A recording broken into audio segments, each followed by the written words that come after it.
분당 신학교회 6월 11일 새벽 기도입니다. 기도하겠습니다. 하나님 감사합니다. 한 주가 시작되는 월요일입니다.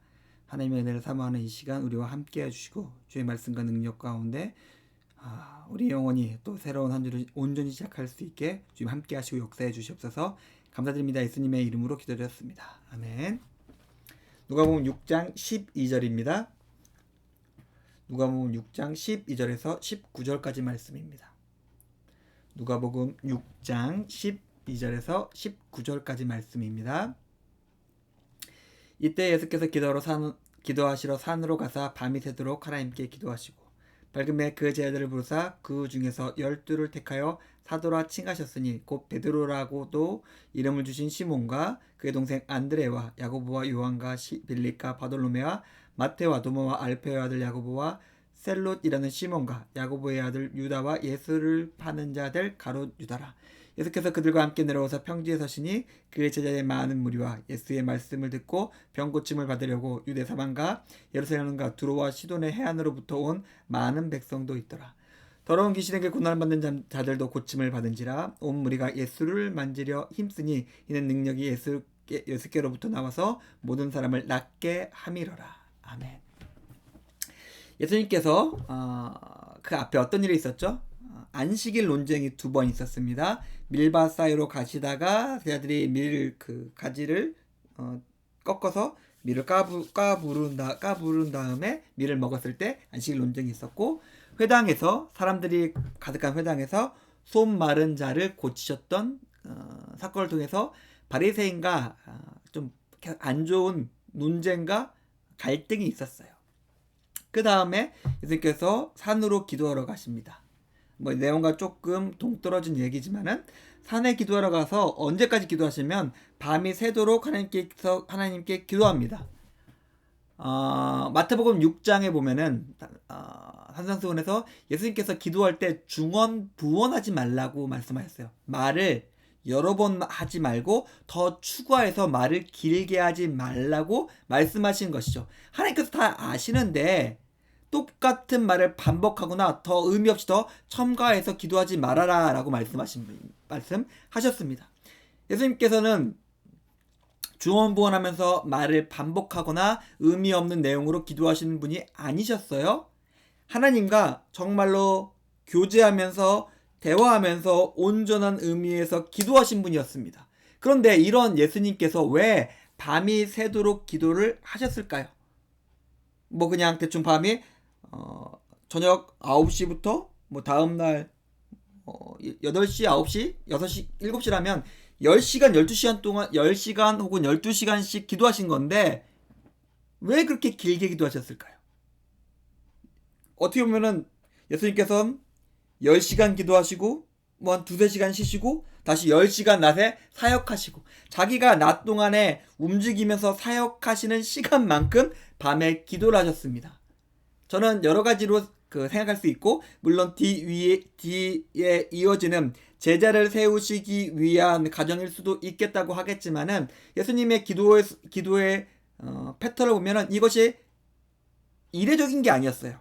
예수님은 길게 오랫동안 하나님과 교제하면서 기도하신 분이셨습니다. 저는 이렇게 생각합니다. 예수님은 자기의 모든 것을 하나님께 가지고 나가서 하나님께 기도했습니다. 하나를 여러 번 말할 필요도 없고 쓸데없는 말을 많이 할 것도 없고 10시간 삶이 있으면 10시간을 기도하신 거예요. 하나하나 사람에 대해서, 일에 대해서, 그다음에 불쌍한 사람들에 대해서, 이스라엘에 대해서 그 모든 것들을 시시콜콜한 모든 것을 하나님과 대화하면서 하나님께 기도하면서 온전한 것을 세워 가신 것입니다. 우리가 물론 철야할 수는 없죠. 매일 철야하면서 우리의 모든 것들 시시콜콜하게 기도할 수 없습니다. 하지만 우리가 예수님의 이 기도를 보면서 우리가 알아야 될 한 가지는 있는데, 우리의 삶의 중요한 것, 우리의 삶의 여러 가지 문제들은 하나님 앞에서 기도되어야 한다는 점입니다. 우리에게 힘든 일이 있고, 어려운 일이 있고, 중요한 일이 있고, 급박한 일이 있고, 그리고 우리가 매일매일 해야 한 일들이 있고, 그 모든 것들을 하나님께 가지고 나가서 기도할 수 있어야 합니다. 그리고 그 가운데서 길을 발견할 수 있습니다. 자, 앞에서 말씀드렸던 것처럼 예수님과 유대 교권자들, 바리새인과 서기관과 제사장들의 갈등은 이제 터졌습니다. 바리새인들과 서기관들의 예수님에 대한 반감과 적의는 치솟고 있었습니다. 그때 예수님께서는 어떤 거를 카운터 어택이라 그럴까요? 어떤 걸 하셨을까요? 예수님의 선택은 무엇이었을까요? 사람을 세우신 것이었어요. 공동체를 만드신 것이었습니다. 예수님은 그 누구의 도움도 필요 없는 하나님이셨지만 이 땅 가운데 하나님의 나라를 이루기 위한 사람들을 세우시고 이제 그들을 하나로 만드셨습니다. 우리가 다 그런 사람들이고 그리고 우리가 모인 공동체가 그런 공동체입니다. 근데 거기서 끝날까요? 동일하게 제자들을 세우신 그 장면이 기록된 마가복음 3장에 보면은 그들에게 권능을 주십니다. 그들에게 필요한 권능 주시고 능력 주셔서 그 일들을 감당할 수 있게 해 주십니다. 우리가 예수님의 이름으로 모이고 예수님의 이름으로 우리가 함께하고 있고 그리고 예수님과 함께 하나님 나라 일을 해나가고 있습니다. 그리고 그 가운데 하나님은 우리에게 필요한 능력도 주십니다. 이렇게 되었을 때 어떤 일이 일어날까요? 17절에 보니까 그러니까 온 사방에서 백성들이 쏟아져 들어옵니다. 왜요? 저기에 가면 나을 수 있다. 저기 가면 치유받을 수 있다. 저기 가면 하나님 나라를 알 수 있다. 하나님 나라에 대해서 들을 수 있다. 저기 가면 구원이 있다. 저기 가면 기쁨이 있다. 저기 가면 좋은 사람들이 있다. 소문에 소문이 꼴을 물으니까 사람들이 쏟아져 들어옵니다. 우리가 부흥과 전도를 이야기합니다. 어떻게 부흥이 되고 어떻게 해야 전도가 될까요? 물론 우리가 나가서 전도 기법을 훈련하고 노방 전도하고 사람들을 강권하고 여러 가지 방법이 있겠지만은 전도의 시작은 그리고 이 공동체가 온전해지는 것으로부터 시작해야 됩니다. 그것이 안 되고 여러 가지 기법과 수단을 통해서 교회에 사람이 많아진다? 그것은 난파선에 바다에 빠질 사람들을 더 태우는 꼴밖에 되지 않습니다.